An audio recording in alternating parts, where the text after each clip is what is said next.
Goeiemôre aan almal en ja, ons het uiteindelik gisterand 'n bietjie reën gekry. Ek hoop julle het ook.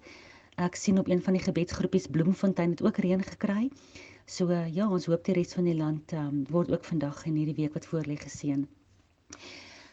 We did session 20 yesterday. We couldn't finish. It was too big, so I want to finish session 20 today. Let's just quickly remember what we discussed. The historical text, we know that Abram was searching, and we know that he demolished all the pagan idols in his father's house. And we read in a couple of different verses all over the Old and New Testament that anybody who's got a searching heart, God will start speaking to them, just like he started speaking to Abram. And I just want to confess this morning, there's so many of you sending me messages, searching for the truth, and I know what it feels like. This morning I remember 10, 12 years ago when I started searching, and God started answering, and the answering is just so amazing. And I want to encourage you, some of you, you've got various questions and different questions, but you know what? It doesn't matter. Even if I don't get to answer them immediately, it's not about me answering them anyway, just showing you the Bible study. The Bible will answer all your questions. I just have to show you the Bible study verses, that's all. But the fact that you guys are having so many questions and that you are searching, and like we said yesterday, whenever we read these verses and Abram's name is there, take his name out and put your name in there. You started searching and God started answering you, just like with Abraham. And Abraham decided he's going to come out of that system and he's going to go to the promised land that God promised him. And he was going to walk this way. And he was, like the New Testament said, Abraham was righteous. He was doing everything God told him to do. He was obedient. And it's such a nice reward when you start searching for the truth and start having questions and you start hearing God's voice out of the written word and out of his spirit that will confirm written word. No voice from the spirit will ever oppose or make void anything that is in the written word. But yeah, to start seeing your questions answered out of the word is just amazing. So just like Abraham was searching for the truth and he found it, and he compared the God and the religion of his day to this God that Noah and Shem was telling him about, and he decided to follow that God of Noah and Shem, the God from the Garden of Eden.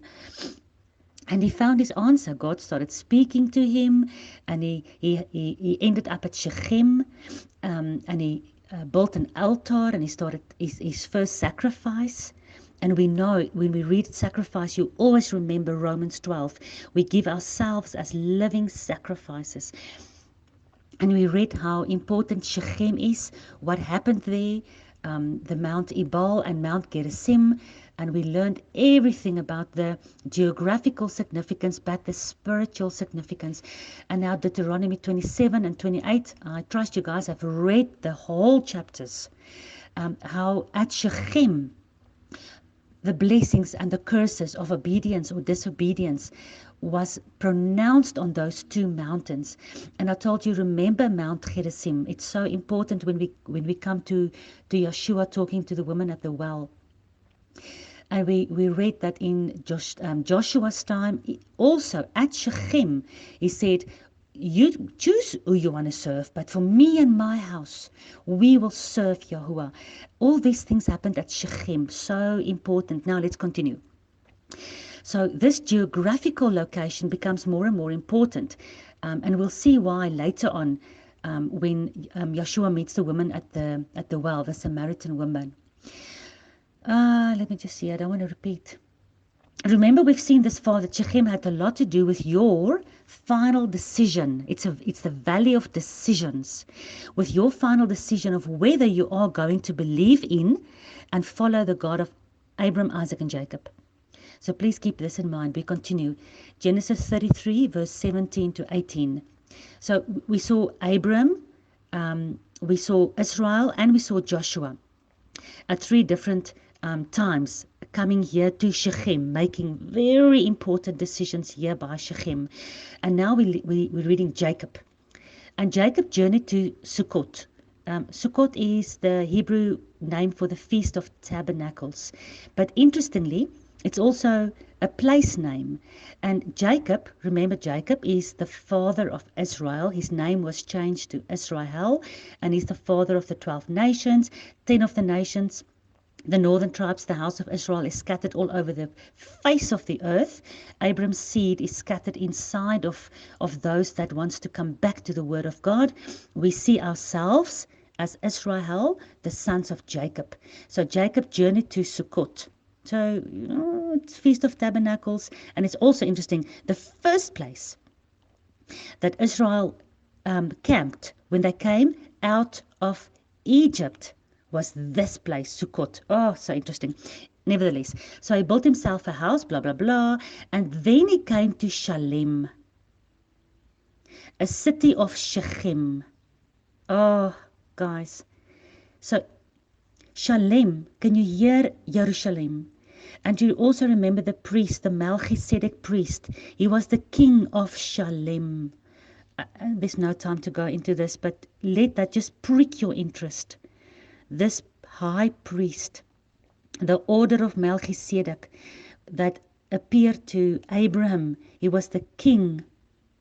We've got a king. He was a priest, the high priest. We've got a priest. He was king of Shalem, Jerusalem. We've got a king who's a priest, who's the king of kings, and his bride is Jerusalem, coming out of heaven like a bride adorned for...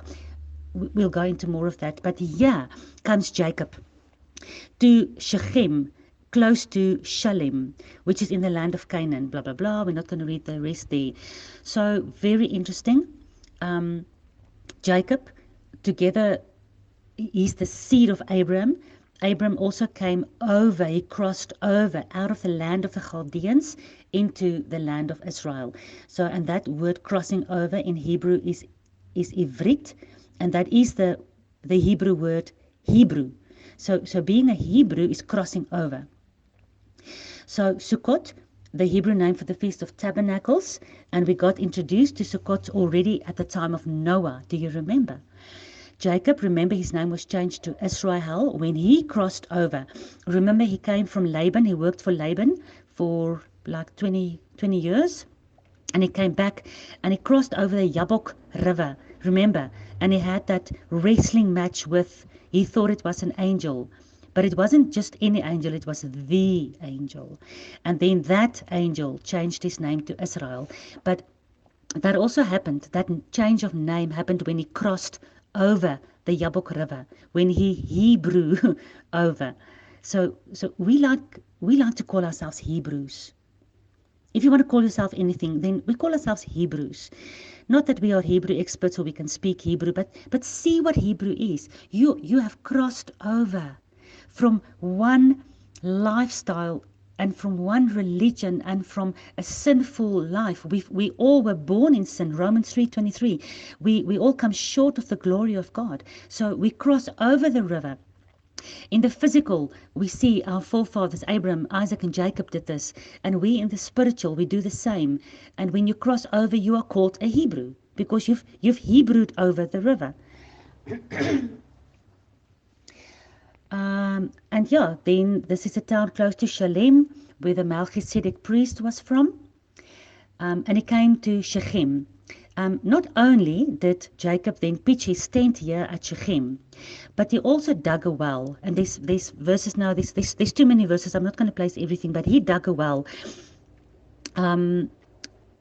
that he used to water his cattle. And that well at Shechem is what I want you to remember. John 4 verse 5.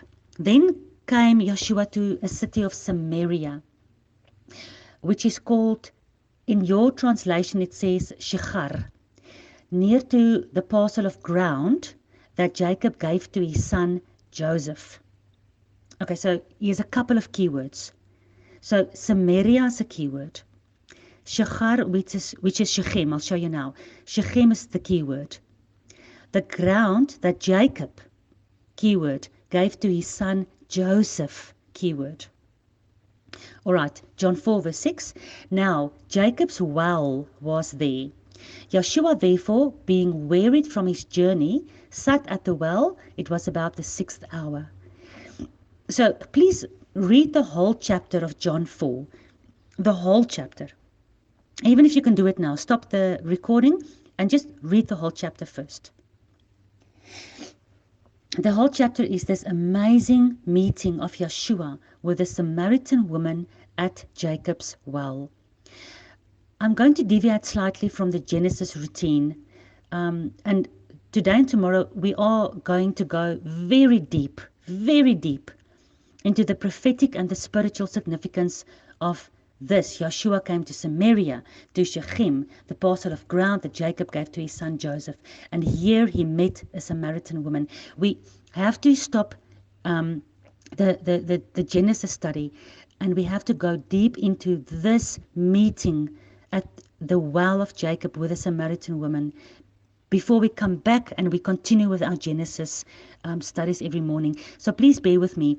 For the next day or two, maybe 3, we are going to spend a bit of time at the well. It's not a race. It's not a race to try and work through Genesis. You guys have to slow your pace down. I need to slow my pace down. We need a marathon. A marathon is slower running, but you can run for longer distances. So that's why I said, let's just slow down and let's get this very important lesson done, because we're not trying to run through Genesis. Please, everything we've seen about this place, Shechem, please keep it in mind. Even if you have to go back and go and study the previous things we've discussed about Shechem, do that so that it's really foundational for you, so that you can keep that in mind when we discuss the rest of Shechem. We see the amazing significance of Yeshua's words at this specific geographical location, where a mixed half-breed Samaritan woman, because the Samaritans were half-breeds, they were half Israel, half pagan, where this woman leaves her bucket with which she wanted to get water from Jacob's well. She just left it there after speaking to Yeshua, and she ran back to the town, and she's the very, very first witness to Yeshua, to the Messiah, to him being the promised Messiah. Decisions, Shechem. Decisions from Abram to Jacob, to Israel, to the Samaritan woman, all the way through all these thousands of years to you and me. Decisions. We also have to get to Shechem in our lives. Learning about getting out from Ur, the land of the Chaldeans, like Abraham. Getting out from under Laban, like Jacob. Getting out from Egypt, like Israel. And getting away from the Tower of Babylon, like Abraham at the time of Nimrod. Learning like Abraham at Shechem to sacrifice yourself to God. And sometimes sacrifice is also to let things go. Things you may not want to sacrifice. Oh, it's difficult. But that's part of sacrifice. Sacrificing is not easy. If you want to do yourself a favor and watch a video of how an animal is sacrificed, it's horrible. But that's why God said, you know what, if you don't circumcise your heart, it doesn't help that you tear your clothes and you have a feast day or a fast day and you sacrifice to me. Tear your heart first, and then if you want, you can tear your clothes. A sacrificial lifestyle where we allow that sword. Remember the sword that's at the entrance of the Garden of Eden, barring the way for us to get back to the tree of life. First, we have to allow God to cut away anything that is of the tree of knowledge of good and evil, before we can enter and start eating again from the tree of life. So sacrificing, there's knives involved, and there's blood involved, and there's pain involved. And Yeshua is our perfect example. So we follow him, Romans 12, and we give ourselves as living sacrifices to our God. So just like Abram, and we decide, just like Jacob, to feast with our Messiah at Sukkot Tabernacles, learning about obedience and disobedience at Mount Gerizim and Mount Ebal, like the tribes of Israel, deciding with Yeshua that me and my house, we will serve Yahweh, deciding like the lost sheep of the house of Israel, which the Samaritan woman is a symbol of, to stop drinking water with mixed religion and to start drinking from Yeshua, the living waters. Because this is what happened at Jacob's well, at Shechem, where decisions have to be made. Because Shechem will divide us. Remember, we discussed yesterday how we have to be separate and how we have to be distinguishable from all the other nations by serving and obeying the God from the Garden of Eden and following his warnings and his instructions.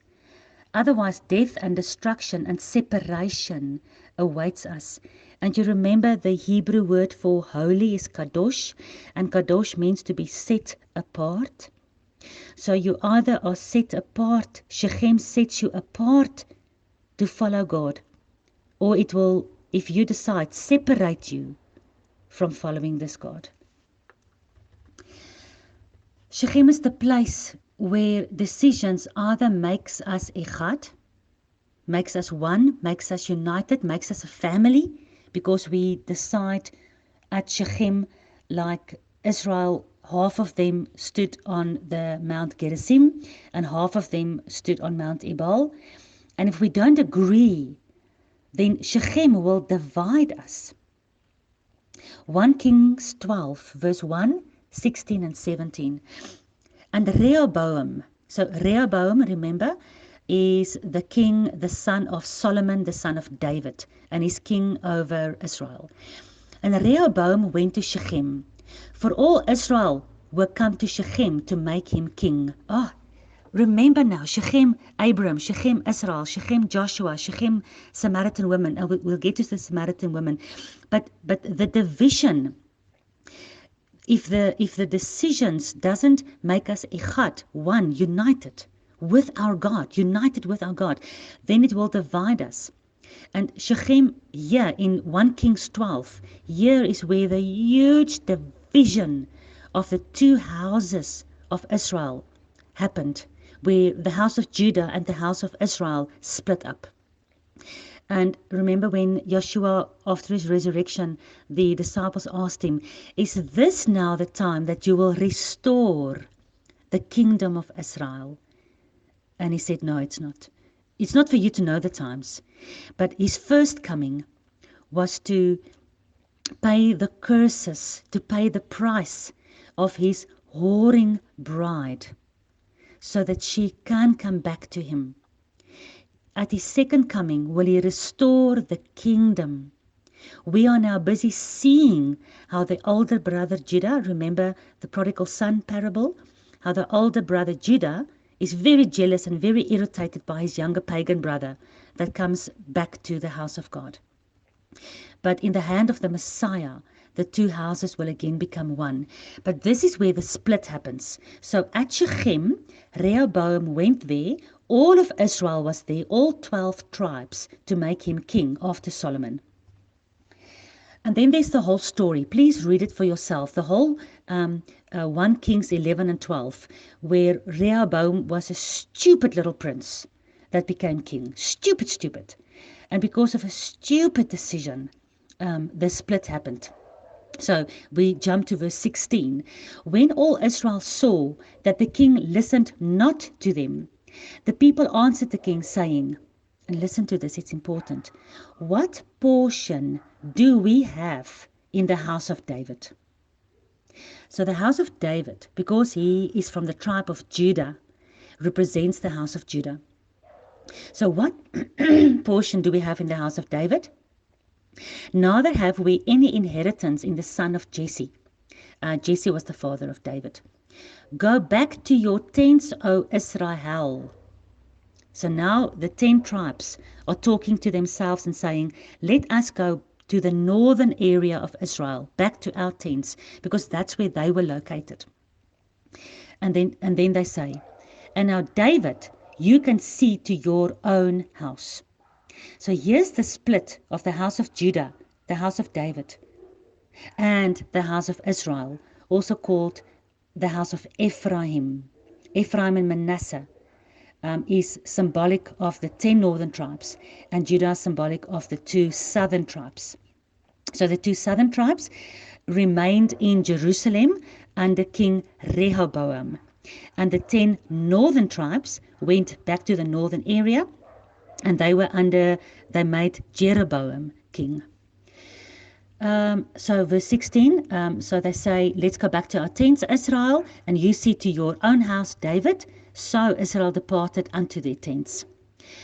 Verse 17, but as for the children of Israel, which dwelt in the cities of Judah, and were called the house of Judah, later on called Jews, Rehoboam reigned over them.